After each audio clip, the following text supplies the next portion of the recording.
여호와께서 모세에게 이르시되 너는 돌판 둘을 처음 것과 같이 다듬어 만들라. 내가 깨트린 처음 판에 있던 말을 내가 그 판에 쓰리니. 아침까지 준비하고 아침에 시내산에 올라와 산 꼭대기에서 아무도 너와 함께 오르지 말며 온 산에 아무도 나타나지 못하게 하고 양과 소도 산 앞에서 먹지 못하게 하라. 모세가 돌판 둘을 처음 것과 같이 깎아 만들고 아침에 일찍이 일어나 그 두 돌판을 손에 들고 여호와의 명령대로 시내산에 올라가니 여호와께서 구름 가운데에 강림하사 그와 함께 거기 서서 여호와의 이름을 선포하실세. 여호와께서 그의 앞으로 지나시며 선포하시되 여호와라 여호와라 자비롭고 은혜롭고 노하기를 더디하고 인자와 진실이 많은 하나님이라. 인자를 천대까지 베풀며 악과 과실과 죄를 용서하리라. 그러나 벌을 면제하지는 아니하고 아버지의 악행을 자손 3, 4대까지 보응하리라. 모세가 급히 땅에 엎드려 경배하며 다 같이요. 이르되 주여 내가 주께 은총을 입었거든 원하건대 주는 우리와 동행하옵소서. 이는 목이 뻣뻣한 백성이나이다. 우리의 악과 죄를 사하시고 우리를 주의 기업으로 삼으소서. 아멘. 여러분들은 손절했다라는 이 신조어를 알고 계실 것입니다. 이 표현은 원래 주식 용어인 손절매에서 시작된 말입니다. 무슨 말이에요? 더 큰 손실을 막기 위해서 지금의 손해를 감수하고 과감하게 결정하는 것이죠. 이미 매수한 것을 더 붙잡지 않고 손해를 깨끗하게 인정하고 정리하는 것입니다. 그런데 여러분, 흥미로운 것은 이 단어가 이제는 인간 관계를 설명하는 표현으로까지 사용된다는 것입니다. 나 그 사람과 손절했어. 이런 표현들 일상 속에서 사용하지 않습니까? 사람도 하나의 관계 자산처럼 여기고 더 이상 유지할 가치가 없다라고 판단이 되면 끊어내는 것이죠. 사실 손절했다라는 이 표현을 넘어서 우리가 맺고 있는 인간관계들 가만히 살펴보시길 원합니다. 내가 그 관계를 계속 붙들고 있는 데에는 다 그만한 이유가 있음을 발견하게 되죠. 그것이 나에게 어떤 물질적인 도움이 되었든 정서적인 위로를 주었든 그 관계 속에서 나의 필요가 채워지고 있기 때문에 그 관계를 유지하고 있는 경우가 허다하다는 것이에요. 반대로 이 관계 속에서 주어지는 그 어떤 유익이 없어지거나 사라지게 되면 어떻게 될까요? 그 관계는 더 이상 성립되지도 않고 이어질 수 없겠죠. 토마스 흡스라는 분인 17세기의 영국의 철학자로 잘 알려지신 분인데요. 이분은 인간과 사회 그리고 국가의 본질을 깊이 탐구한 사상가입니다. 이분은 영국 내전이라는 혼란의 시대를 직접 겪으면서 인간이 어떤 존재인지를 깊이 고민하였어요. 그 고민의 결과로 리바이어던이라는 책을 썼습니다. 이 책에서 그분은 인간의 상태를 어떻게 설명하느냐? 만인에 대한 투쟁. 만인에 대한 투쟁. 무슨 말입니까, 여러분? 법도 없고 질서도 없고 서로를 제어할 수 있는 기준이 없는 상태에서는 인간이 자연스럽게 협력하고 사랑하는 존재가 아니라 오히려 서로를 경계하고 이용하고 경쟁하는 그런 관계, 그런 존재라는 것입니다. 그래서 홉스는 이 인간관계는 자연스럽게 유지되는 것이 아니라 두려움과 필요, 그리고 이익 때문에 맺어지는 것이다. 이렇게 말해요. 인간은 서로 사랑해서 관계를 맺는 존재라기보다는 서로의 필요와 이익 때문에 관계를 맺는 존재라는 것이죠. 그래서 여러분, 이 손절하다라는 이 말은 새롭게 등장한 표현일 뿐이에요. 그 안에 담긴 인간관계의 본질은 예나 지금이나 크게 다르지 않다는 것이죠. 인간은 철저히 자기 중심적으로 관계를 맺어가거든요. 서로의 필요가 맞아 떨어질 때는 그 관계가 유지되겠죠. 그러나 그 필요가 어긋나기 시작하면 그 관계는 자연스럽게 멀어지고 나중에는 결국 끊어지게 된다는 것입니다.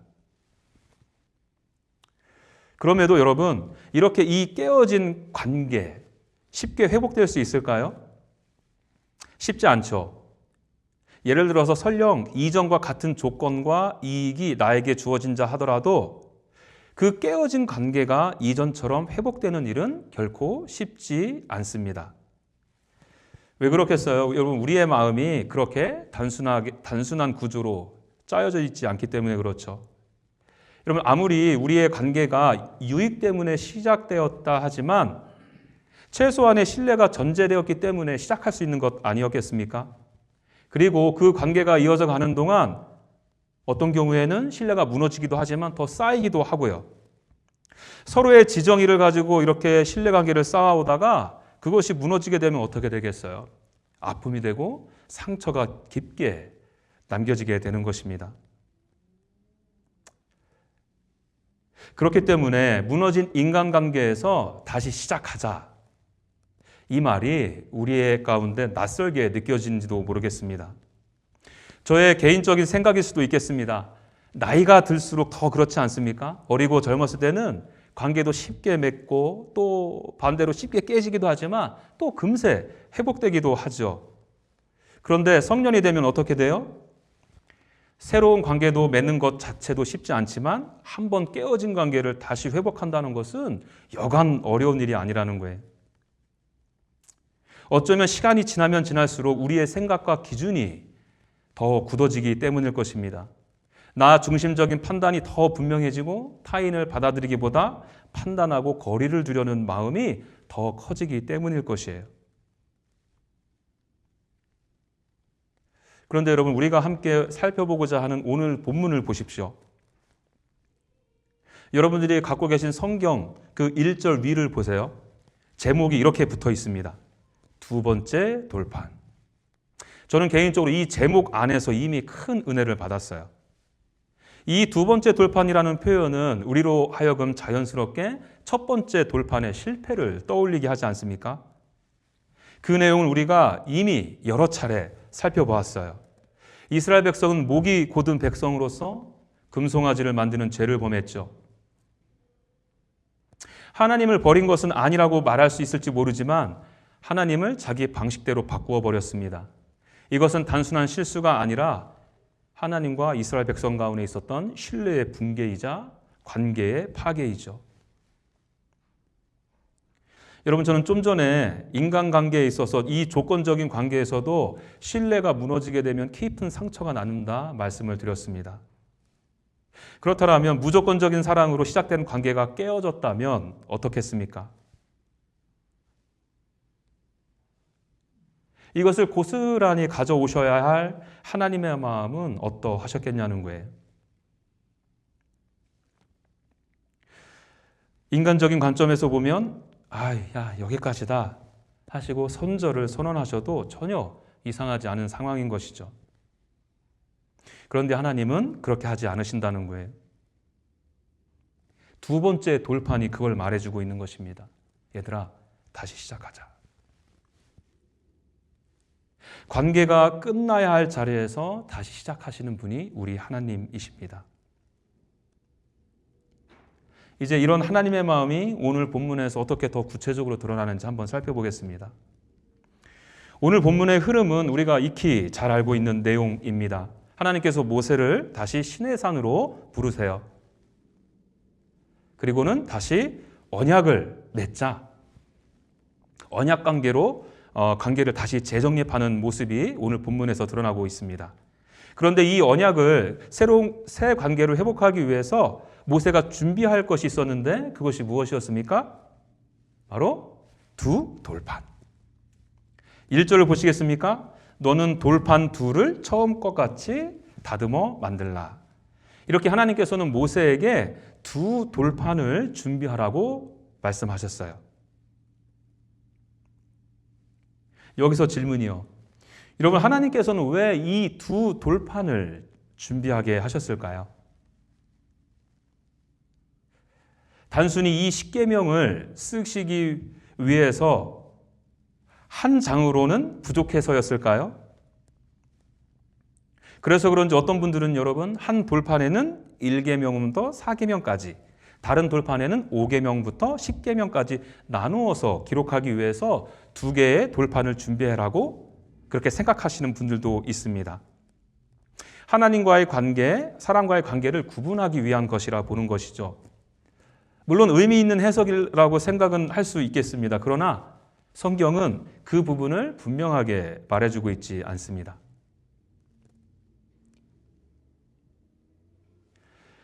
여러분, 이 2 돌판이 가지는 의미를 우리가 이해하기 위해서는 당시 사람들이 익숙하게 알고 있었던 하나의 관계 형식을 살펴볼 필요가 있습니다. 특별히 고대 근동의 히타이트 제국의 조약 문서를 보면 이해가 쉬워요. 여러분들 히타이트족 철기 문명으로 되게 강력한 제국을 형성했던 거 아시잖아요? 이 히타이트 제국이 주변 나라들을 정복하고 그들을 지배 아래 두게 되면 그것으로 끝나는 것이 아니라 그 정복자와 피정복자 간의 관계를 유지하기 위해서 바로 조약을 만들었습니다. 이 조약서에는 일정한 구조가 있었다고 그래요. 먼저 왕이 자신을 선언한대요. 나는 누구다? 나는 이 땅의 왕이다. 그 다음에는 과거의 일을 상기시킨다고 합니다. 내가 너를 어떻게 보호했고 어떻게 구해주었는지를 기억하라. 관계의 근거를 제시하는 것이죠. 그리고 그 피지배국들에게 이제 요구가 들어가는 거예요. 그러므로 너는 나에게 충성하라. 다른 왕을 절대 따르면 안 된다. 너에겐 죽음이 따를 것이다. 이렇게 만들어진 이 조약은 반드시 문서로 기록하였답니다. 어떤 경우에는 이 문서를 돌이나 금속과 같이 변하지 않는 재료에 새겨두기도 했대요. 왜 그렇겠어요? 이 관계를 잊지 않게 하기 위해서, 눈에 보이도록 변하지 않도록, 그리고 피지배국이 이것을 계속 보면서 기억하게 하기 위함일 것입니다. 그렇게 기록된 조약은 보관을 시킨다고 그래요. 그런데 놀랍게도 이 동일한 내용을 2부로 만들어서 보관한다고 합니다. 이 2부를 왜 만들도록 했을까요? 하나는 종주국의 신전에 보관하고 또 다른 하나는 봉신국, 즉 피지배국의 신전에 두기 위함이죠. 그런데 여러분, 아주 흥미롭게도 오늘 우리가 살펴볼 본문의 구조가 히타이트 제국의 조약 문서의 구조와 형식과 아주 흡사해요. 한번 눈으로 확인해 볼까요? 5절을 좀 보시겠습니까? 하나님께서 모세에게 여호와라, 여호와라 하고 이름을 선포합니다. 하나님의 하나님 되심을 지금 말하고 있죠. 그 다음 6절과 7절을 눈으로 보세요. 자비롭고 은혜롭고 노하기를 더디하고, 하나님께서 자신의 성품을 드러내지 않습니까? 왕이신 하나님께서 어떻게 너희를 대해 왔는지를 그 언약의 근거를 제시하는 부분인 것입니다. 그리고 우리가 읽지는 않았지만 10절 이하를 보십시오. 내 언약을 세우나니 너는 다른 신과 언약을 맺지 말라. 하나님의 성품의 근거에서 백성들에게 요구가 등장하는 것입니다. 왕이신 하나님의 백성으로서 합당한 삶을 요구하고 계신 것이죠. 이렇게 보고 나니까 좀 히타이트의 제국이 가졌던 조약 문서와 많이 비슷하지 않습니까? 예, 여러분, 오늘은요 그 구조가 아주 압축된 형태로 담겨져 있고요. 사실 이것이 더 뚜렷하게 보여지는 성경책이 있는데 그것이 바로 신명기서예요. 시간 관계상 제가 일일이 넘기면서 설명드리기 그러니까 집에 가시게 되고는 한번 신명기의 흐름을 천천히 살펴보시길 바랍니다. 분명해요. 하나님께서는 신명기서를 통해서 자기 자신을 드러내시고요. 이스라엘 백성들을 어떻게 인도하셨는지를 상기시키고 그 은혜를 근거로 해서 하나님을 순종하는 삶, 따르는 삶을 살라고 요구하십니다. 그리고 만일 그렇지 않을 때에는 어떤 일들이 일어날 거다 분명하게 말씀하시죠. 여러분, 이런 내용들을 종합해 보면 오늘 본문에서 말하는 이 두 돌판, 가지는 의미를 충분히 이해할 수 있죠. 이 두 돌파는 단순히 기록을 나누기 위함이 아닌 거예요. 하나님께서 이스라엘 백성과 맺으신 언약을 공식적으로 세우시고 그 관계를 분명하게 확증하시는 표지입니다. 하나님께서는 자신의 왕되심을 선포하시는 것이고요. 동시에 이스라엘 백성들이 나의 백성 되었음을 눈에 보이도록 드러내신 사건이라는 거예요. 그렇다면 여러분, 하나님은 어떤 왕이심을 드러내셨을까요? 나는 이런 왕이야. 너희들이 이런 나와 관계 맺으며 살아가야 한다. 하고 언약의 근거를 제시하셨다는 것입니다. 좀 전에 소개해드렸지만 그 내용은요, 6절과 7절에 소개되고 있죠. 6절과 7절에서 하나님은 자기 자신이 어떤 왕이신지를 숨기지 않고 분명하게 밝히세요. 어떻게 해요? 나는 자비롭다, 은혜롭다, 노하기를 더디한다, 인자와 진실이 많다. 간단하게 이 의미를 좀 살펴볼까요? 자비롭고, 이 단어는 히브리어로 라훔이라는 단어인데 이 단어는 여자의 자궁, 곧 아기 집을 뜻하는 단어에서 나온 단어입니다. 어미가 자기 뱃속에 있는 아이를 향해 느끼는 사랑, 그 애틋함을 가리키는 표현 아니겠습니까? 그리고 은혜롭고, 이 단어는 다 아시는 것처럼 받을 자격이 없는 자에게 베푸시는 하나님의 호의를 의미하죠. 하나님께서 이스라엘 백성들을 부르신 것은 그들이 어떤 조건을 만족해서가 아니라 이스라엘 백성들을 기뻐하시고 사랑하셨기에 부르셨습니다. 조건적인 관계를 맺기에 익숙한 인간과는 달리 무조건적인 사랑을 하시는 하나님의 성품인 것이죠. 또 노하기를 더디하고, 이 표현은 히브리어로 직역하면 되게 재밌어요. 코가 길다라는 뜻이에요. 우리가 이제 분노가 차오르고 거칠어지고 그럴 때 숨이 거칠어지고 코에 열이 오르는 것을 떠올리면 이해가 되죠. 무슨 말이에요? 하나님은 코가 길다. 쉽게 분노를 터뜨리는 분이 아니라 오래 참으신다는 거예요. 그런데 우리가 이 표현에서 착각하면 안 되는 것이 하나님은 오래 참으시지만 아주 참으시는 분은 아니라는 사실이에요. 심판이 없다는 뜻이 아니라 심판을 미루시며 돌아오기를 기다린다는 의미인 것입니다. 그리고 이어서 인자와 진실이 많다. 인자는 히브리어로 헤세드.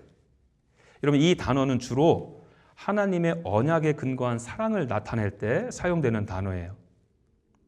따라서 감정에 따라 변하는 사랑이 아니라 약속의 근거에서 끝까지 붙드는 사랑을 가리킵니다.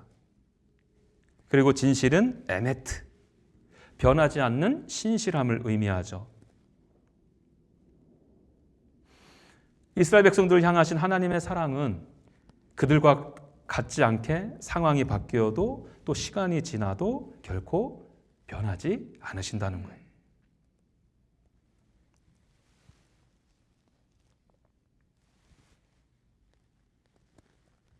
다시 말하면 하나님의 백성의 상태나 환경에 따라 사랑하시는 분이 아니라 언약의 근거에서 끝까지 사랑하시고 그 약속을 변함없이 이루시는 분이시다. 이제 이러한 하나님의 성품에 근거해서 하나님께서 이스라엘 백성들을 또 어떻게 대하신지를 구체적으로 말씀하시는데요. 7절이요. 함께 읽죠. 시작. 인자를 천대까지 베풀며 악과 가실과 죄를 용서하리라. 그러나 벌을 면제하지는 아니하고 아버지의 악행을 자손 3, 4대까지 보응하리라.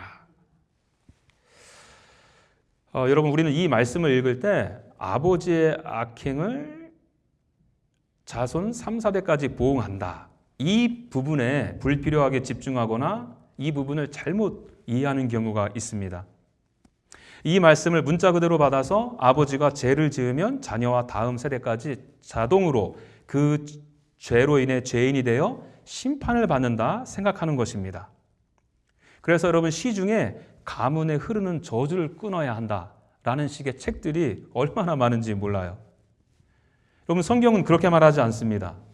신명기서 24장 16절에 이렇게 말이 있는데 제가 읽어드립니다. 아버지는 자식들로 말미암아 죽임을 당하지 아니할 것이요 자식들은 아버지로 말미암아 죽임을 당하지 아니할 것이라.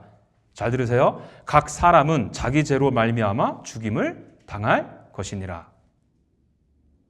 아버지의 죄를 아들이 대신 지지 않죠. 아들의 죄를 아버지가 대신 지지 않습니다.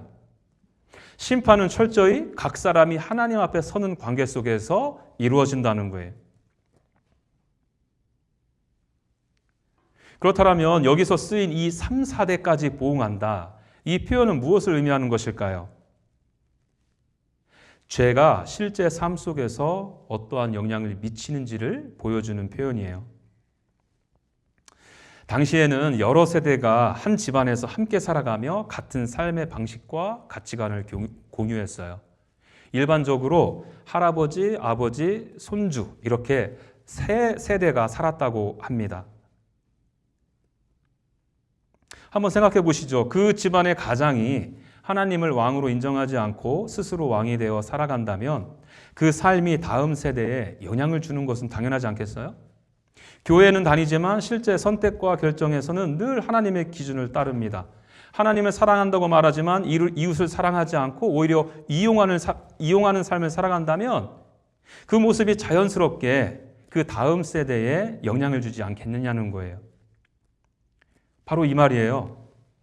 죄 자체가 가지고 있는 영향력, 그 현실적인 확장성을 설명하는 표현인 것입니다. 그리고 여러분, 우리가 이 3, 4대까지 보응한다는 말에 지나치게 집중하다 보니까 이 말씀을 균형 있게 보지 못하는 경우가 있어요. 여러분, 이 표현은요, 반드시 앞에 있는 말씀과 함께 살펴봐야 돼요. 그 앞에 어떤 표현이 있습니까? 인자를 천대까지 베푼다. 이게 서로 짝을 이루고 있거든요. 여러분, 3, 4대, 고작해야 3, 4대와 이루 헤아릴 수 없는 1000대를 비교해 보십시오. 그러므로 여러분, 이 말씀의 이 구절의 강조점은 벌이 아니라 사랑이라는 거예요. 물론 하나님은 죄를 결코 가볍게 보지 않으시죠. 반드시 그 죄를 다루어 가십니다. 그러나 그것보다 훨씬 더 크고 훨씬 더 깊고 강한 것은 그분의 사랑.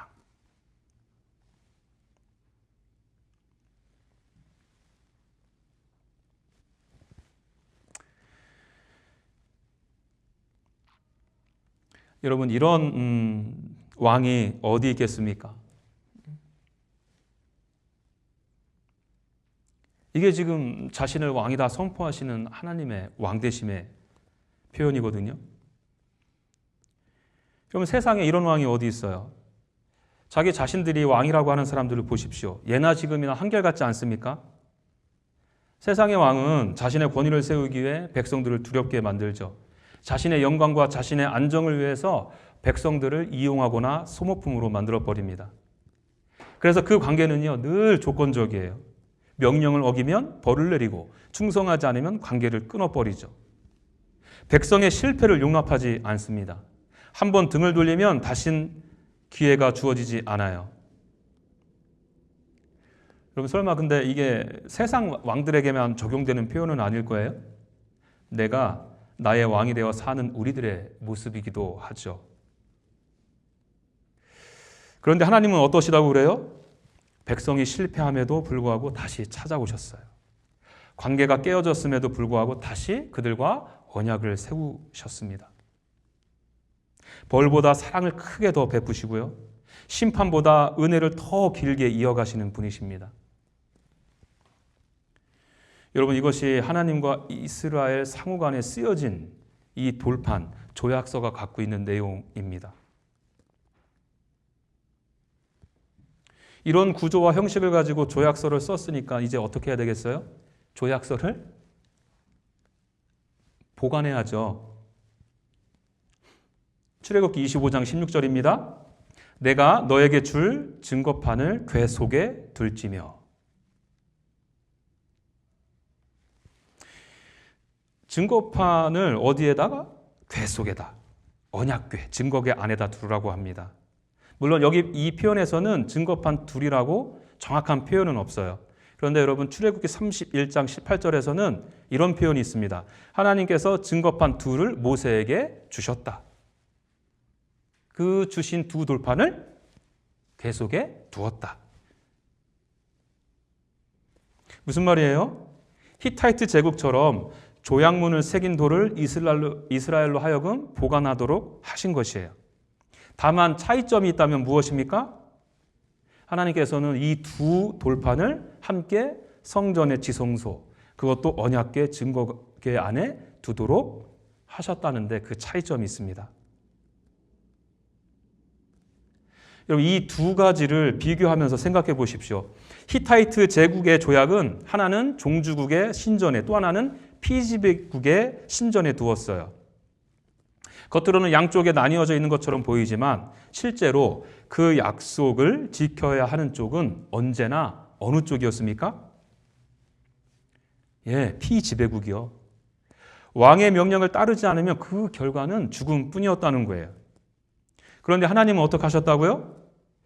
이 두 돌판을 따로 나누어 두지 않으시고 모두를 하나님의 임재가 있는 언약궤 안에 두게 하셨다는 거예요. 하나님께서 친히 만나 주시는 자리, 하나님께서 함께 해 주시겠다 약속하신 그 자리에 두도록 하신 것입니다. 여러분, 이것이 무엇을 의미하겠습니까? 하나님께서는 이 언약을 단순히 지켜라 명령하시고 요구하시는 분으로만 계신 것이 아니라 하나님께서는 하나님께서 하신 약속을 스스로 당신께서 책임지시겠다는 의미인 것입니다.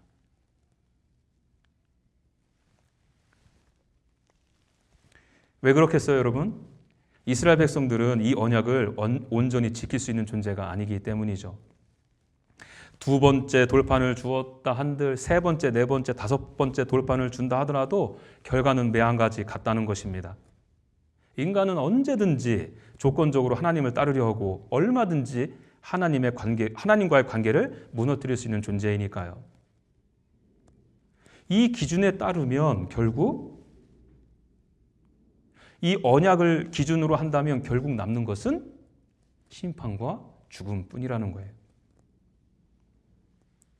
그렇기 때문에 하나님께서는 한 개의 돌판만 언약궤 안에 두라고 하지 않으셨어요. 하나님께서 갖고 계셔야 할 하나의 돌판마저도 그 언약궤 속에 넣어두라 하신 것입니다. 여러분, 이 얼마나 진짜 하나님께서 이스라엘 백성들을 존귀히 여기시고 사랑하시는지 이 명령에서도 볼 수 있는 것 아니겠어요? 그리고 여러분, 이 장면은 우리에게 전혀 낯선 장면이 아니에요. 하나님께서 언약을 친히 붙드시고 책임지시는 방식은 이미 창세기 15장에 분명하게 드러나 있습니다. 창세기 15장에 하나님과 아브라함이 서로 언약을 맺는 장면이 소개되고 있습니다. 다 아시잖아요? 짐승들을 쪼개어 놓고 그 사이를 지나가는 의식이었죠. 당시 문화에서는 언약을 맺는 두 당사자가 그 사이를 함께 지나면서 이 언약을 깨뜨리면 너도 이 짐승처럼 될 것이다. 그런데 그 장면에서 어떤 내용들이 소개됩니까? 아브라함은 깊이 잠들어 있고요. 하나님께서 상징적으로 나타나신 횃불과 타는 횃불 사이로 홀로 지나가시죠. 이 언약은 인간과 하나님이 함께 책임지는 언약이 아니라 하나님께서 홀로 책임지시는 언약이라는 거예요. 아브라함이 실패하더라도 그 언약은 하나님께서 끝까지 이루시겠다는 의지의 선언이죠. 여러분, 하나님께서 두 돌판을 언약궤 안에 두게 하신 것도 같은 의미예요. 하나님께서 이 언약을 인간에게만 맡겨두지 않으시고 하나님 자신이 임재 안에 두심으로 하나님께서 친히 붙드시고 이루어 가시겠다는 것을 보여주는 거예요. 구약에서 하나님께서 백성들과 언약을 맺으시고 다루시는 방식은 처음부터 다 이와 같습니다. 그리고 이 방식은 신약에 와서 예수 그리스도를 통해서 완전히 드러나죠. 여러분, 언약궤는 하나님의 임재와 속죄의 자리로서 그리스도를 예표한다. 이미 우리가 살펴보았죠. 하나님께서 임재하시는 자리, 하나님과 만나는 그 자리 안에서 언약이 보존되었던 것처럼 이제 우리는 예수 그리스도 안에서 하나님과 화목하게 되었고 영원히 하나님과 함께 할 수 있게 된 것이에요. 이게 어떻게 가능하게 되었습니까? 하나님의 말씀이시며 율법의 수여자이신 예수 그리스도께서 이 땅 가운데 친히 인간으로 오셔서 모든 율법을 완전하고 완벽하게 순종해 내셨기 때문입니다. 하나님의 말씀을 따르고 율법을 지키는 것에 실패한 우리의 자리에 그리스도께서 진정하고 완전한 순종으로 서 계신 거예요. 그런데 그것으로 끝이 아니죠. 우리가 언약을 지키지 못한 결과는 심판과 죽음이라고 말씀드렸잖아요. 그 결과는 누군가는 반드시 감당해야 된다는 의미입니다. 이를 감당하기 위해서 우리 그리스도께서 십자가에 달리신 것이에요. 우리가 받아야 할 심판을 대신 받으시고 우리가 감당해야 할 죽음을 대신 감당하신 것입니다. 마치 쪼개진 짐승 사이를 홀로 지나가시며 언약을 책임지셨던 것처럼 하나님이신 예수님께서 이 땅 가운데 오셔서 친히 찢기시고 죽으심으로 당신께서 그 언약을 이루신 것이죠.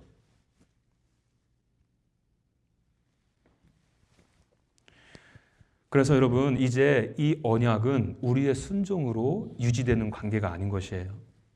하나님께서 시작하시고 하나님께서 붙드시고 하나님께서 예수 그리스도 통해 완성하신 관계인 것입니다. 저와 여러분들은 그 완성된 관계 안으로 초대를 받은 사람들이라는 것이에요.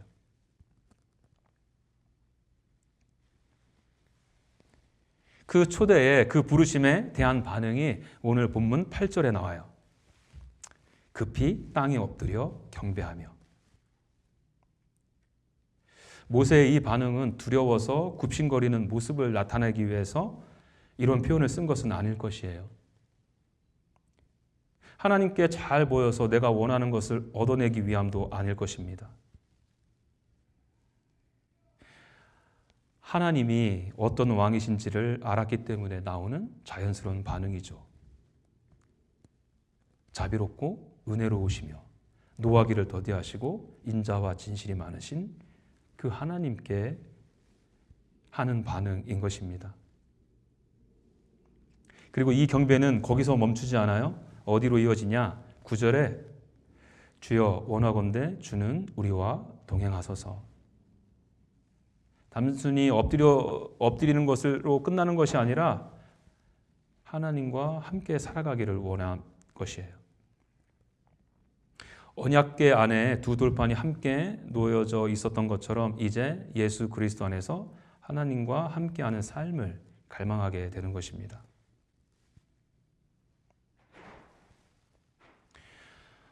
여러분, 저는 서두에 토머스 홉스의 말을 인용해 드렸어요. 그는 만인에 대한 투쟁으로 인간관계를 설명했다 말씀드렸습니다. 저는 이 표현을 빌려서 이렇게 저 스스로에게 여러분들에게 질문을 하고 싶습니다. 혹시 우리는 하나님과의 관계에서도 하나님과 투쟁적인 관계에 있지는 않으십니까? 다시 풀어서 말씀드릴까요? 하나님과의 관계가, 그 관계의 동기가 두려움에 있지 않느냐는 거예요. 아니면 나의 필요와 유익에 따라 하나님을 붙들었다가 필요가 사라지게 되면 멀어지는 그런 조건적인 관계로 하나님과 관계 설정이 되어 있지 않느냐는 것입니다. 제가 이 정도 해주면 이 정도는 해주셔야 되는 것 아닙니까? 이것이 채워지면 더 하나님을 믿죠. 이런 방식으로 하나님과 관계 맺고 있지 않느냐는 것입니다. 더 나아가서 내 뜻대로 되지 않을 때 하나님께 대하여 마음으로 대적하고 있지는 않느냐는 거예요. 여전히 하나님을 신뢰하고 사랑하고 믿는다고 이야기하지만 하나님의 사랑의 통제와 다스림을 거부하며 살아가고 있지는 않느냐는 것입니다.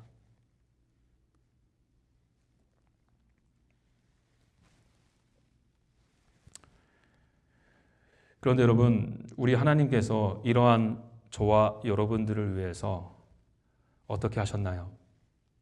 하나님은 우리를 손절하지 않으셨습니다. 끝까지 붙으셨습니다. 조건을 따져 관계를 끊어내지 않으셨어요. 오히려 하나님을 대적하고 투쟁하는 우리를 사랑하시기에 당신의 아들을 친히 내어주셨죠. 그리고는 다시 시작하자 하십니다. 두 번째 돌판을 주신 것입니다. 그러므로 여러분, 예수 그리스도 앞으로 나오시길 바랍니다. 예수 그리스도 안에서 하나님께서 나를 얼마나 어떻게 사랑하신지를 보십시오. 그 사랑 앞에서 우리는 하나님을 향한 투쟁에서 자유하게 될 것입니다. 하나님의 무조건적인 사랑이 우리의 조건적인 사랑을 무너뜨리고 하나님을 향한 대적의 마음을 잠잠하게 만들 것입니다. 이제 우리는 더 이상 하나님과 겨루는 자로 서는 것이 아니라 왕 대신 하나님 앞에 기꺼이 엎드리는 자로 서게 되는 것입니다. 그분은 사랑의 왕, 평강의 왕이시거든요. 그분 앞에 내가 기꺼이 내 마음에 무릎을 꿇고 그분을 경배하게 되는 것입니다. 그리고 저는 당신과 함께하길 원합니다. 이 고백이 우리들의 가슴 속에서 터져 나오게 되는 것이죠. 여러분, 이 놀라운 은혜가 저와 여러분들의 삶 가운데 실제로 역사되기를 간절히 소망합니다. 함께 기도하죠.